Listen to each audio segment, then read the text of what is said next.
bóng tôi vây quanh mù khơi. Tôi ôm thương nhớ nghe con tim anh lạnh giá.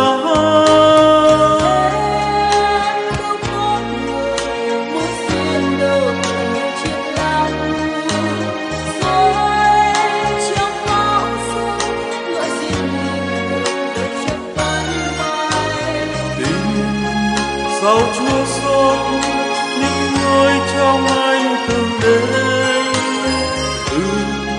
Thôi em nhé, ta chia tay nhau từ đây.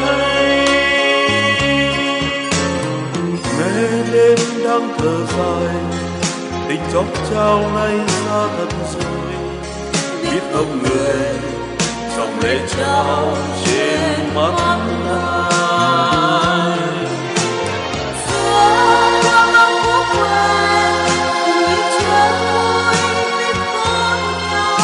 Bây giờ còn bước anh cô đơn lạc loài.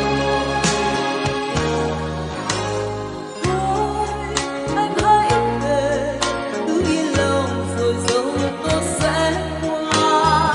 Em mong tháng năm sẽ chuông vui thì đầu tiên có quên. Chờ cơn mưa đến xóa hết nỗi đau triền miên.